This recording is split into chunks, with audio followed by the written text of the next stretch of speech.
তো উনার যদি কোনো কিছু বলার থাকে আমি নির্বাচনের প্রশ্নেও বলেছি, দায়িত্ব পালনের প্রশ্নেও বলেছি, ওটা আপনারা উনার থেকেই শুনবেন। ডিসেম্বর থেকে জুনের মধ্যে নির্বাচন হবে, তার একদিনও এদিক সেদিক হওয়ার কোনো সুযোগ আমাদের পক্ষ থেকে নেই। আমি বিষয়টা এভাবে বলি যে কালকে আমাদের মিটিংয়ের পরে অনেকক্ষণ আমরা আলোচনা করেছি, কারণ আসলে আমরা দায়িত্ব নেওয়ার পর থেকেই আমাদের তিনটা মোটা দাগের দায়িত্ব এবং তিনটাই কঠিন কঠিন দায়িত্ব। একটা দায়িত্ব হচ্ছে সংস্কার, একটা দায়িত্ব হচ্ছে বিচার, একটা দায়িত্ব হচ্ছে ইলেকশন। শুধুমাত্র ইলেকশন করবার জন্য তো আমরা দায়িত্বটা নিইনি, যেহেতু আরও দুটো দায়িত্ব আছে, আমরা সেগুলো আসলে পালন করতে পারছি কিনা। কারণ আমরা দায়িত্ব নেওয়ার পর থেকে যার যত রকম দাবি আছে সব দাবি নিয়ে তারা রাস্তায় বসে যাচ্ছে, রাস্তা আটকে দিচ্ছে, একদম ঢাকা শহর অচল হয়ে পড়ছে। সেই অচল অবস্থা নিরসনে আমরা কিছু করতে পারছি কিনা, তো এগুলো আলোচনা করে যেটা আমরা চিন্তা করলাম যে আমাদের এই দায়িত্বটা কিন্তু জাতীয় দায়িত্ব, এবং আমরা তো আগে থেকেই বলছি যে আমরা ক্ষমতা নেইনি, দায়িত্বে আছি। এই দায়িত্বটা পালন করা তখনই আমাদের পক্ষে সম্ভব হবে যখন আমরা সকলের সহযোগিতা পাবো।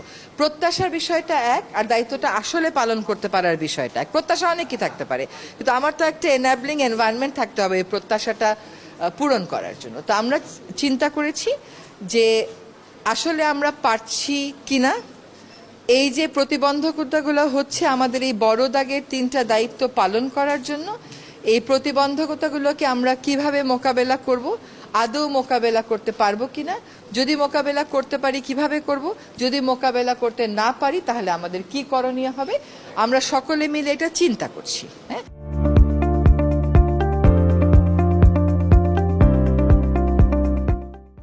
আর প্রধান উপদেষ্টা যদি কোনো সিদ্ধান্ত নেন কোনো ব্যাপারে, আমি প্রথম থেকেই বলে এসেছি যে উনি একটা সময় দিয়েছেন, ডিসেম্বর থেকে জুনের মধ্যে নির্বাচন হবে, তার একদিনও এদিক সেদিক হওয়ার কোনো সুযোগ আমাদের পক্ষ থেকে নেই। হ্যাঁ, কাজে এইগুলো নিয়ে অন্য ধরনের কোনো কথা বলারও কোনো সুযোগ হওয়া উচিত ছিল না, কারণ বারবারই বলা হচ্ছে যে একটা সময়সীমা দিয়ে দেওয়া হয়েছে।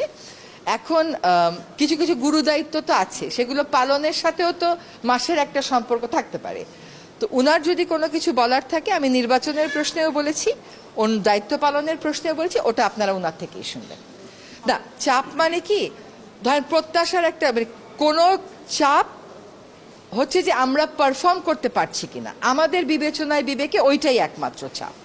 এর বাইরে আর কোনো চাপের জন্য, ধর আপনি এখন এক জায়গা থেকে আরেক জায়গায় মিটিংয়ে যাবেন, সচিবালয় থেকে যমুনা মিটিংয়ে যাবেন, যেতে পারবেন না, রাস্তা বন্ধ।